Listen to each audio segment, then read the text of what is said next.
Have you ever dominated a game with Master Yi or Teemo and wondered why you never see them in pro matches? Despite certain champions being wildly popular and even strong in solo queue, they are rarely, if ever, picked in professional League of Legends. To understand the recent years, we should note that this isn't a new phenomenon. Historically, plenty of champions that terrorize solo queue have struggled in pro play. Master Yi and Nasus are classic examples. They torment low elo players, but have had little success in professional play. Buffing them to be viable on stage would risk making them unstoppable menaces for the average player. This fundamental balance dilemma has existed for ages. Riot often leaves certain pub stompers a bit undertuned for coordinated play, rather than overpowering them for everyone else. By 2020, this gap was firmly in place. Competitive metas favored champions with crowd control, mobility, or teamfight utility, attributes our niche champions often lack. Yet the story from 2020 onward is not just these champs are bad and stay bad. In fact, the last few years have seen dramatic shifts in items, meta, and champion updates. There were moments when it looked like a few of these solo queue superstars might break through in pro play, only to fall back into obscurity. Let's dive year by year, tracing how pro play priorities evolved and how our cast of outcast champions fared, or failed, in the ever-shifting meta. 2020 had a relatively stable competitive meta. Pro teams stuck to champions that offered reliability, strong early game junglers like Lee Sin or Olaf, safe scaling mages and ADCs, and tanks or fighters in top. In such an environment, champions like Master Yi or Tryndamere had virtually 0% pick or ban presence in major regions. The drafting philosophy in pro play was all about wave control, objective setups, and teamfight impact. A split push specialist with no CC or a snowball reliant jungler with no early gank pressure was seen as too risky. Teams had limited practice time and gravitated toward the known good picks, as one coach described, with only a few effective scrim games each week. You certainly won't be ripping up the draft recipe and starting from scratch to test a fringe pick. In other words, why spend precious hours practicing Teemo top when you could refine your Ornn or Camille that you know will work? The result throughout 2020, champions like Teemo, Shaco, Yi, Garen, Vel'Koz were essentially pub legends. Only Amumu, famously a low elo powerhouse jungler, was completely unseen in pro play. The last time Amumu had even been mentioned in a competitive context was a punchline, until Riot decided to intervene, foreshadowing for 2021. But in 2020, pro play was all about consistency. A cheese pick might pop up in regional leagues or minor tournaments, but at Worlds 2020, you wouldn't find a single Teemo or Master Yi. If a pro even hovered these champions in draft, it was usually as a joke to get a rise out of the audience. To solve that problem. Right, remember the Rise was banned in game 1, it was the Lulu in the second game, so Tristana Lulu was the draft faker. I swear that's a grin. Season 11 in 2021 introduced mythic items, shaking up the game's item system and opening the door to new strategies. For a brief time, these changes narrowed the gap between solo queue and pro play power for some champions.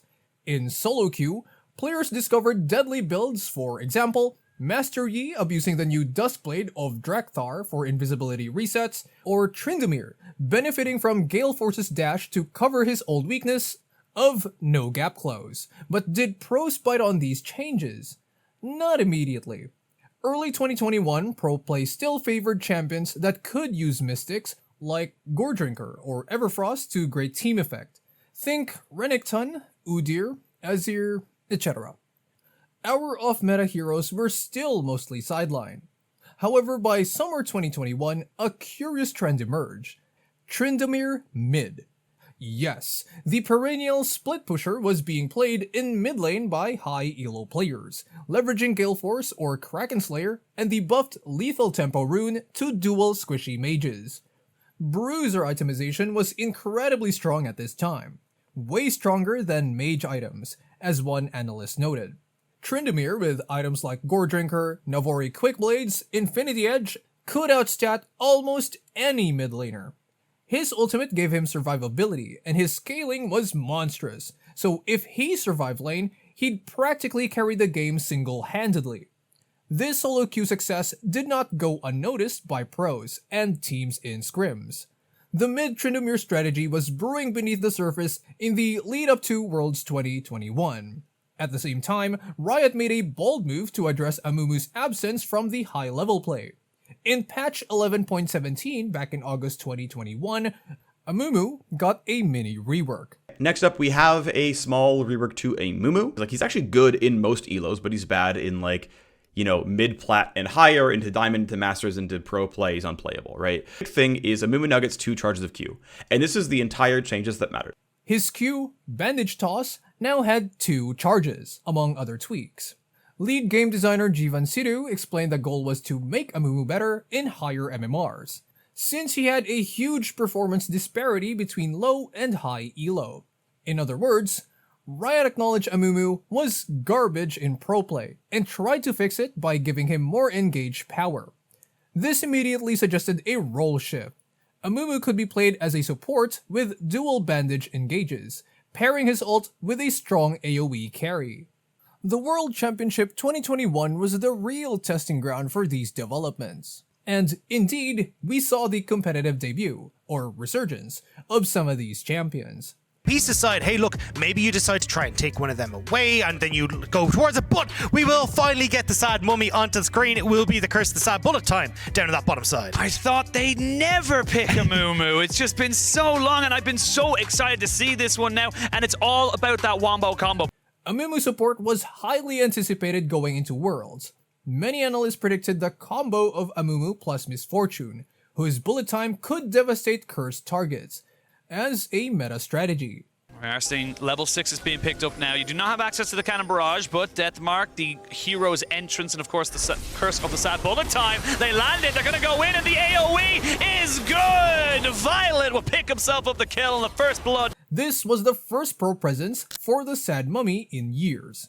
One stat, he hadn't been seen as a support in top competition since 2014. The 2 charge Q gave him a reliable engage follow-up, on paper at least. However, reality was harsh. Amumu ended play-ins with only 27.3% win rate. Teams quickly learned to exploit his weaknesses after he dove in. He was a sitting duck. As Inven Global reported, the champion looked very strong, or so it seemed before play-ins. Once on stage, teams had a hard time accounting for his weaknesses, particularly how squishy he was if the all-in failed. By the group stage, Amumu saw 3 bans but 0 picks, as teams largely abandoned the pick. The experiment showed that even with buffs, a champion needs to fit the meta's demands. And in Worlds 2021, engaged supports like Leona or more durable picks like Braum were preferred over the fragile mummy. Tryndamere mid likewise made waves. During Worlds 2021, especially in the group stage, Tryndamere became a hot pocket pick in mid lane, utilized by star players like Chovy and Perks. The meta at Worlds featured a lot of scaling mages like Orianna or Syndra, and Corki, who had a strong late game but weak early laning, and no crowd control. Tryndamere was the perfect spoiler for those picks. He could bully them early with his crits and sustain, and they had little CC to stop his engage. It reached a point where analysts noted Tryndamere was too good to be ignored, given the item advantages. In fact, during Worlds 2021 play-ins, Tryndamere was picked 5 times with a 60% win rate in those games, a staggering success that caused teams to start banning him. Even the legendary Faker was practicing it, more on him soon. Suddenly, a champion that had been a meme in pro play for years was a priority pick or a ban in a world championship setting. It was a culmination of perfect conditions, overtuned items as discussed, a favorable mid lane meta, and pros finally putting in the scrim time to master a champion previously outside their comfort zone. Amumu's low win rate meant teams lost confidence in him after the initial trials, and Tryndamere's surge would soon be checked by Riot and meta shifts. Nonetheless, these moments were significant. They proved that given the right patch or strategy, even garbage champions can spike in pro play. The key is usually a cause and effect chain. Riot changes something, buffs new items, solo queue players find success, pros take notice and practice it. If it counters the current meta, it appears on stage. We saw this with Tryndamere and Amumu in 2021. Next, we'll see how 2022 continued this story, especially for Tryndamere and how other champions like Vel'Koz and Master Yi fared. The year 2022 started with the competitive meta still influenced by late 2021's developments. In spring 2022, Tryndamere mid actually became meta in some regions. This is something nobody would have believed a couple years prior. Over in Korea's LCK, Tryndamere reached an astounding 79% presence in spring 2022. Essentially, first pick or first ban material. Even Faker, initially skeptical, gave it a go. In an interview in January 2022, Faker explained his reasoning after picking Tryndamere mid into Corki. Corki lacks crowd control and doesn't have a strong laning phase, making him pray for Tryndamere. This strategic insight shows how pros weigh a champion's value. Tryndamere wasn't picked because he's inherently amazing, but because he exploited a specific meta trend. Tier 1's coaches and Faker deemed that risk worth it, and it paid off. Faker nabbed a triple kill in that game, and Tier 1 extended an undefeated streak. Yeah, Beryl has spotted him out here as the tower is going to fall down. Great grand entrance is going to connect onto Koshik, but he has the ult to keep himself alive. Faker now gets underneath the turret immediately, has to use the ult, but it does not matter. That's a triple kill. It's worth noting that Faker's Tryndamere pick was his 70th unique champion in pro play, highlighting how exceptional it was to see Trynd on a champion list alongside standard mages and assassins. Fellow pros and analysts commented on this emerging trend. For instance, former pro score predicted that Amumu support would definitely be played at Worlds. He was right, but said, "I'm not sure about Tryndamere. It might be played, it might not," implying it was a gamble that depended on performance. That gamble paid off in early 2022. Tryndamere was everywhere, in solo queue and frequently seen in pro drafts. A true crossover hit born from the confluence of item strength and meta adaptation. However, League's balance team didn't sit idle. The durability update in mid-2022, patch 12.10, dramatically changed the landscape. All champions got tankier, reducing bursts across the board.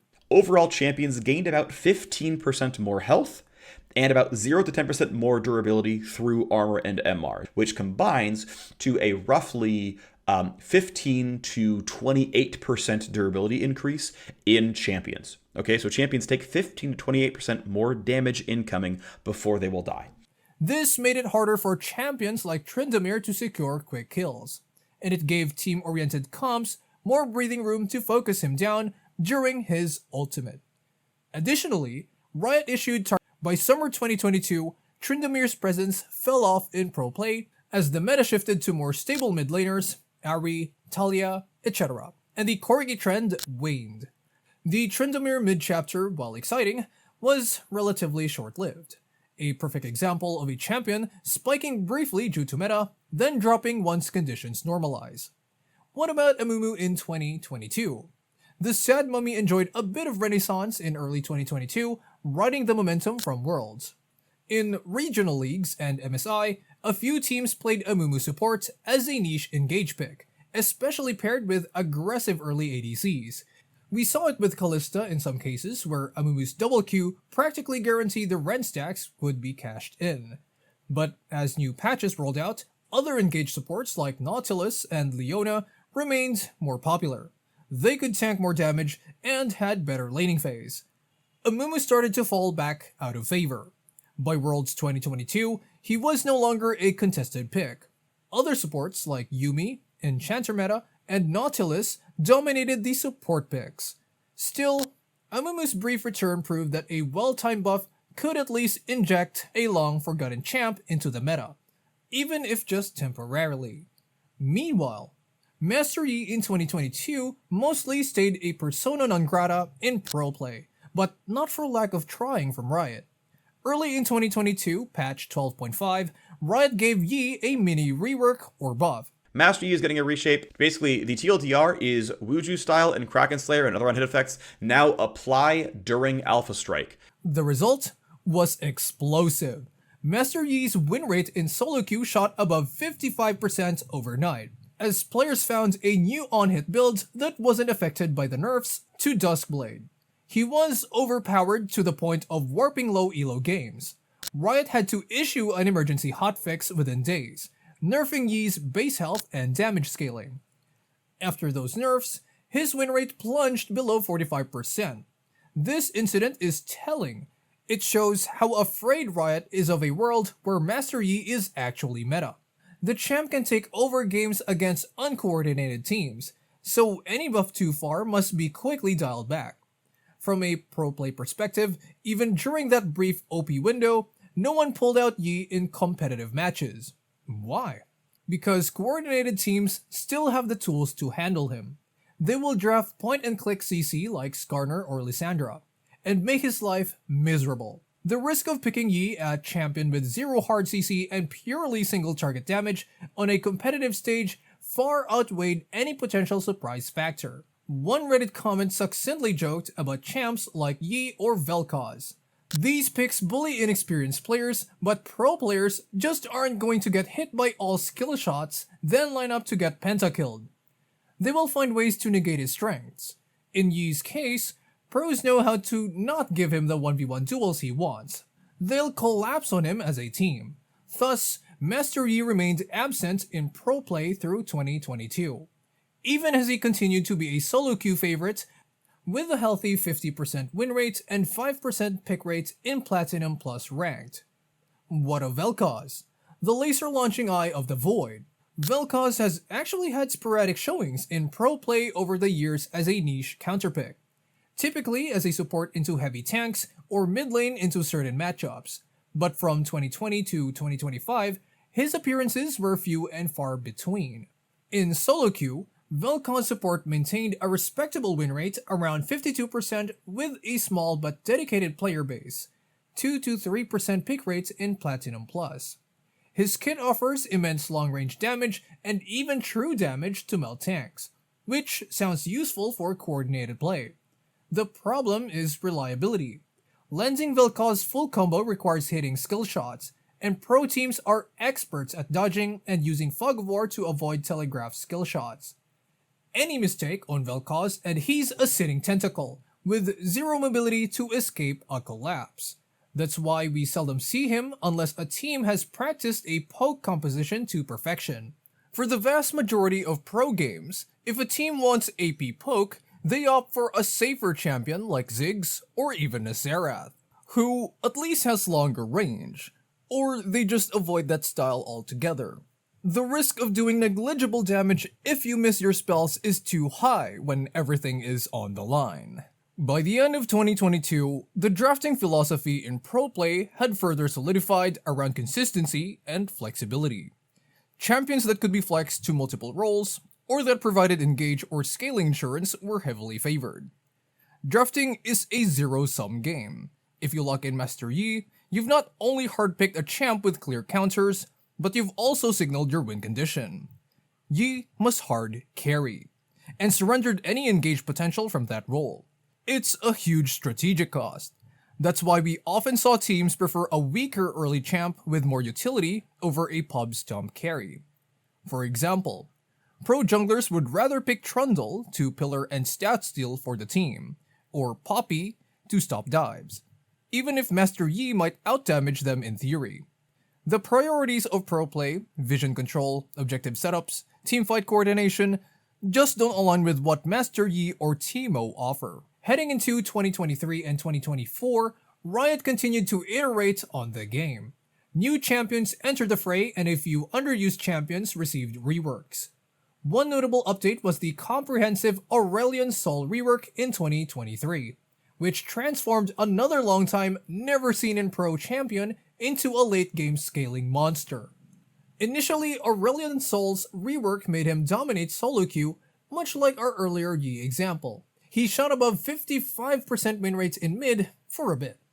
There was buzz that he might appear in pro play due to his infinite scaling fantasy, but pros recognized his exploitable early game, and most teams kept him shelved. This was yet another case, reinforcing the theme: a champ can be overtuned for solo queue, but if he has clear early weaknesses or requires too much setup, pros shy away.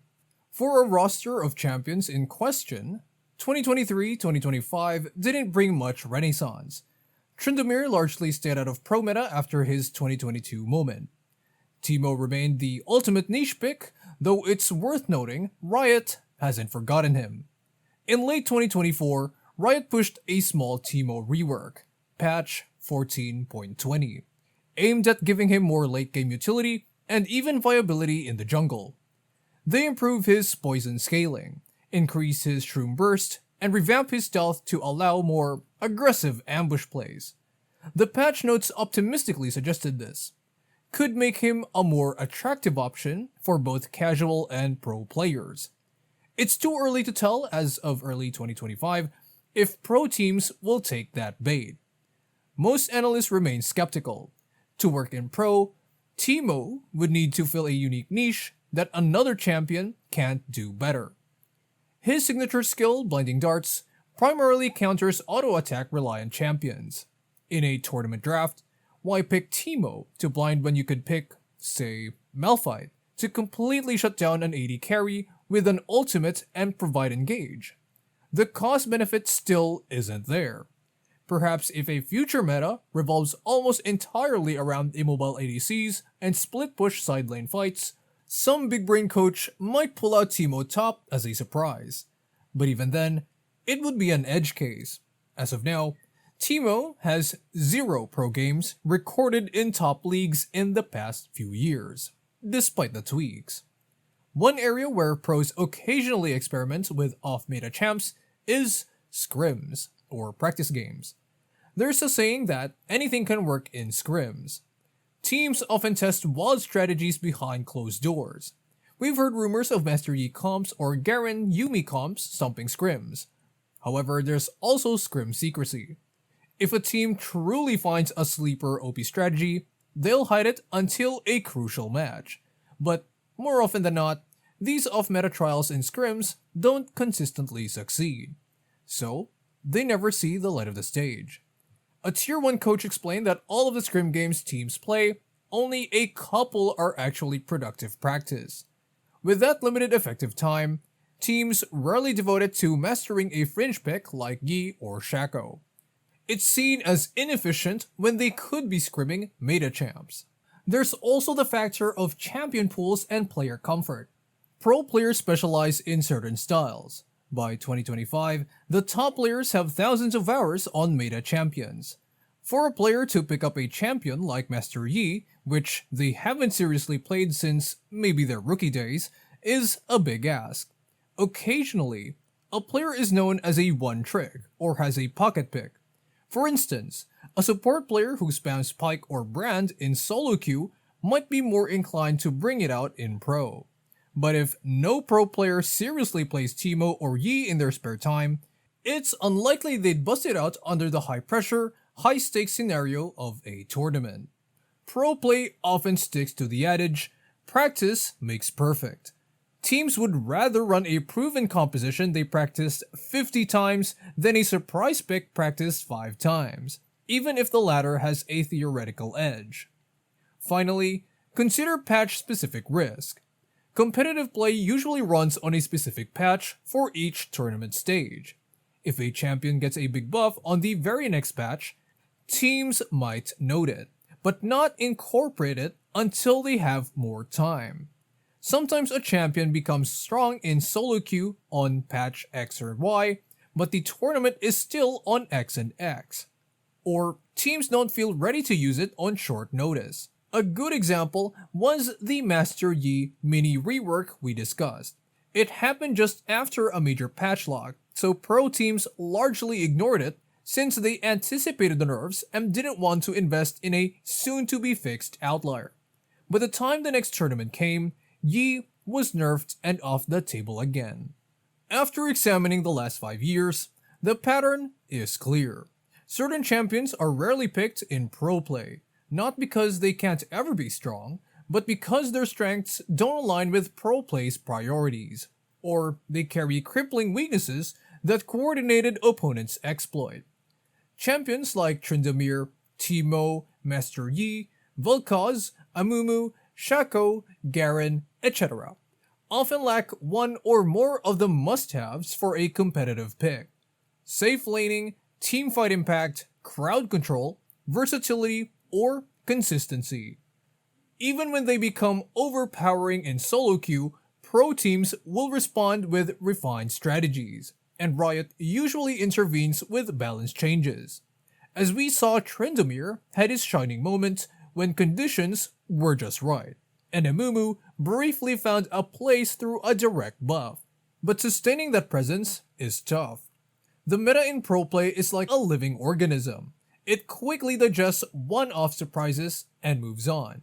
By 2025, none of the champions we discussed have permanently broken into the competitive rotation. They remain, by and large, solo queue kings and queens, but competitive poppers.